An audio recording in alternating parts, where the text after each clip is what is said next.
yo, I'm just too minimalist for America. I'm too minimalist for the West, and to make a family here or have a wife here. It's gonna be too hard to find a woman that's a minimalist like me. So for to get a wife, man, I'm going to Gambia, inshallah. So if y'all like where this is going, drop a subscription if y'all really want to show love. If not, just drop a like. All right, we're gonna get right into it. I've been married twice here in America as a Muslim man, and it's just you can't. This girls who live frugally or like minimally is very rare. This is very niche. I've been seeing this on the internet a few times, girls doing that, but I haven't to find. It's already a niche thing for women and people here in America. Like these are the people who are winning here, who are financially literate, who have foresight and can see ahead and aren't in the delusion that we have been fed, and aren't so deep into the consumer economy that everybody is consuming and evidently is consuming them. It's a very niche, and to find a Muslim woman who's in this niche is just too much. And um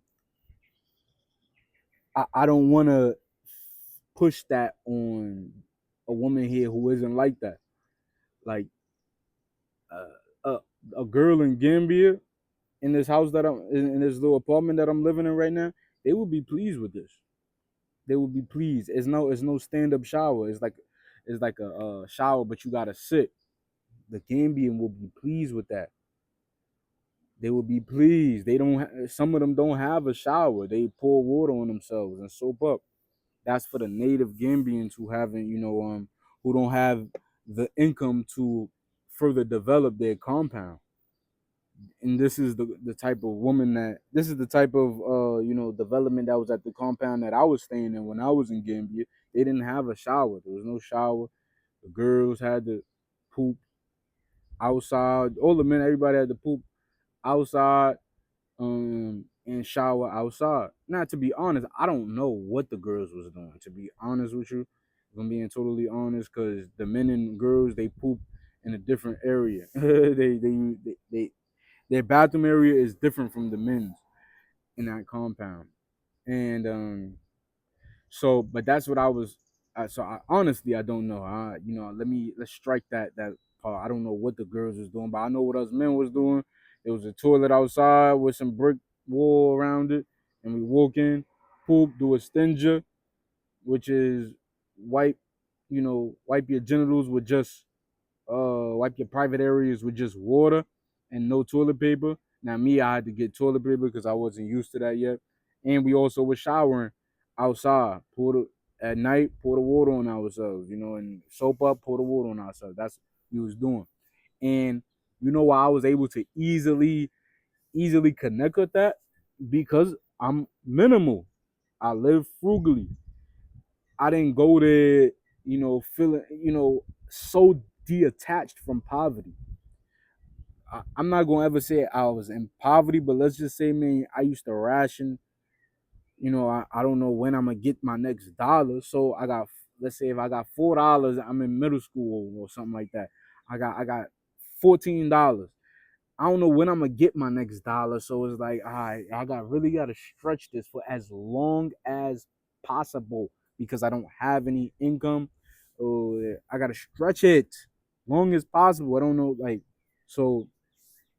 And then got friends, so we'll get this cup of rice. That's $1. It's called a dollar rice, and then it'll be like five of us in the cold. Just eat, but like, let me get a scoop. Let me get a scoop. For me, I'm not too disconnected from these times. And if you ask, we didn't look at it as poverty. We was cool. We was cool kids doing this. It was nothing. I'm not disconnected from these days. See, a lot of people in America, they forgot where they came from. Most black people, I'm not gonna say we was in poverty, but we had upbringings like this where we couldn't get $1 from our parents. We couldn't get money. All five of us together had $10 all together in our pocket. Mad change. So, most black people came up like this, or minority individuals, we came up like this, but it's like they forgot completely where they can't even, as they so above it now. Me, I'm not above it.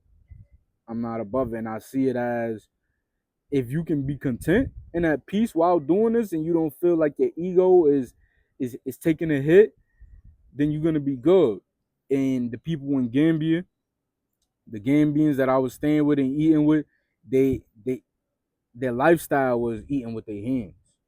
Their lifestyle is eating bread and rice on the regular, and not really eating that much meat, and rationing their money, just stretching their money to survive and not run out of money. This how they live, and so I can easily connect with this. Right? They're not in the delusion. They're not in the delusion. I almost feel like they blessed in a way, but they not gonna see it like this, because at the end of the day, they don't got no job.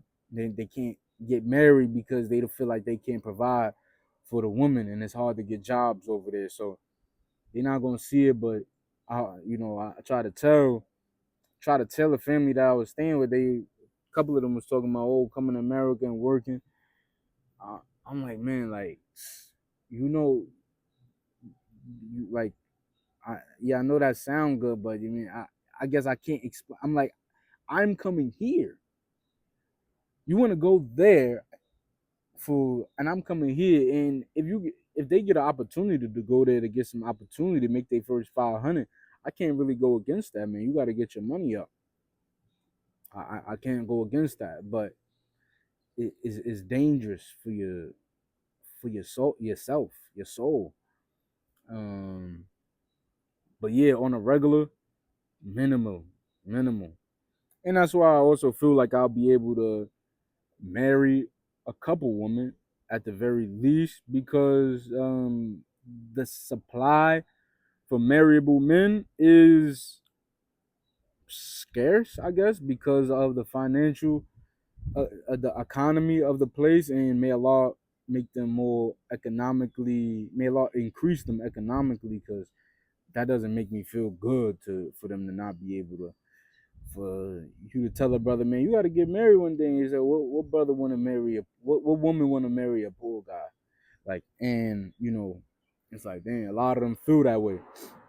But if there's a will, there's a way, and that's what I intend to go there and show some brothers, that, listen, like, there's we gonna go on the ground. I don't think they know they business ethic isn't all that up to par. There, I feel like a lot of them already gave up hope. But like, we gonna go on the ground. I'm not a online guy, like a online worker, remote worker. I want to be on the ground with the people, and we gonna for me. I'm gonna get some brothers, and we gonna be on the ground out all day, inshallah, trying to make a buck. You heard? We gonna make it happen. Try to, go out like a salesman, go on the ground as a salesman. They don't know, but they don't know about that. It's unfortunate, but yeah, we gotta, put them. We gonna see it, inshallah. But yeah, and this is how I want my children to grow. I want them to grow minimalist. I don't want to feel the children are entitled. The children are also in a impoverished state. Poverty is hard to tell, but these kids kind of, the brother would say a lot of them don't have their shoes on because they go outside with shoes and then lose them. But I would say half the children didn't have shoes on. They running, but they happy. They happy children. Happy children. I ain't gonna lie.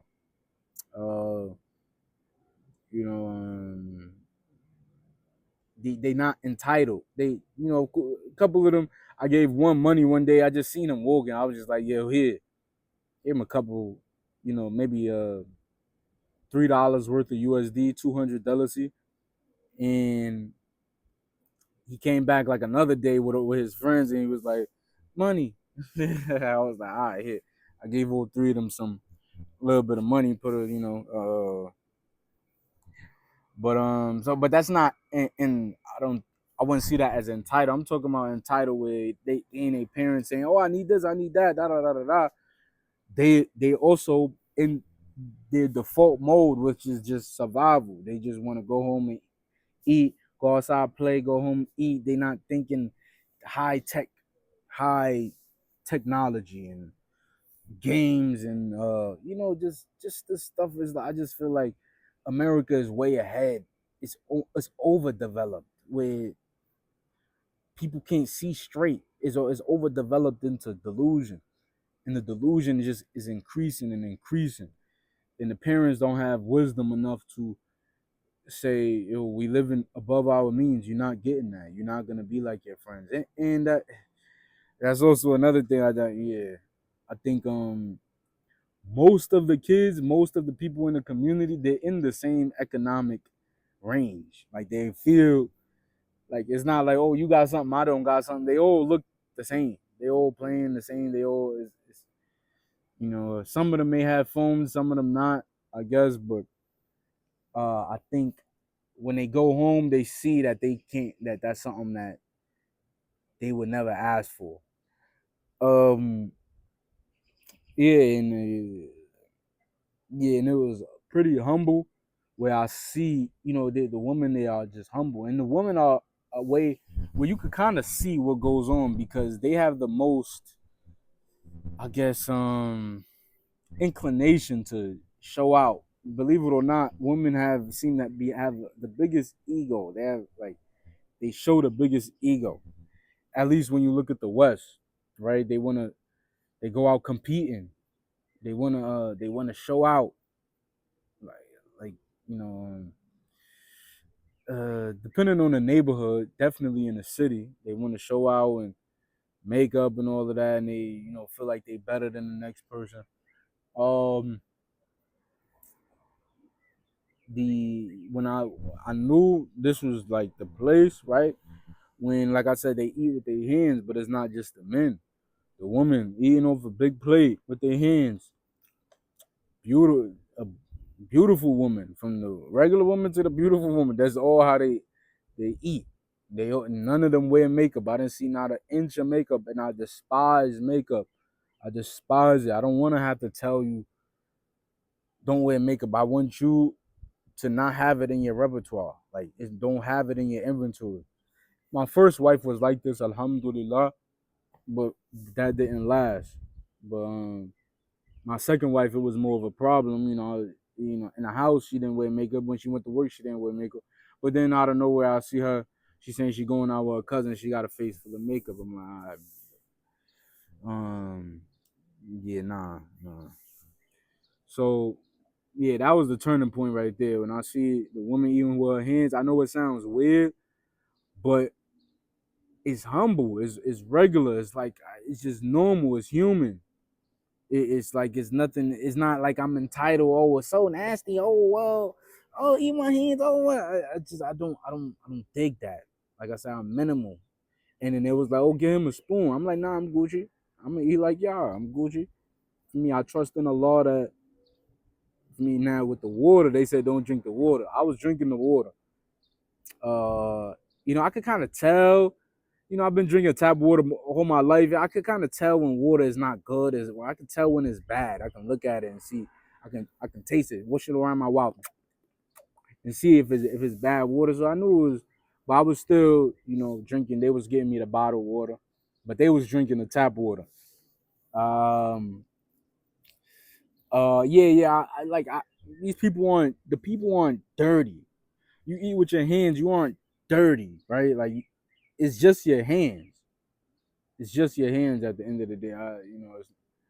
You can it's the amount of things you can do and not have no problem. Like uh yeah, it's just now I do encourage you people to wash their hands. I'm never going to forbid that, but I can tell these are clean people. They eat with their hands off the plate. I'll grab exactly what they pick from that up. I eat myself. I know they Gucci out here. I know it's Gucci. But and that's just how I think. You feel me? And this is the type of thinking I want to live off of. I want to live diving into that way of thinking. So yeah, video going on 15 minutes now. these you can see just to show y'all my way of thinking of why I want to go to Gambia and live out here. I don't want to live off grid, but so yeah, and I'm going to Gambia after a visit. I realized the West doesn't feel as connected as Gambia did. Uh, During my trip, I saw daily life that felt more grounded, slower, more pure, more like I do think about the old times. The Sahaba, the people, the way the prophets lived long ago, and in the West, there's no chance you can get married and be able to implement that like how you want. Um, I'm leaving behind less performance, less pressure, less chasing, choosing a community, peace, a life aligned with my values, as I made clear here. And I'm planning seriously, not impulsively. I want to document the steps. Stay tuned. If y'all wanna, keep staying tuned. I'm gonna start posting shorts because my videos don't get no clout. Hey, you heard? Follow, gotta like, subscribe, whatever. Gotta. I'm out here.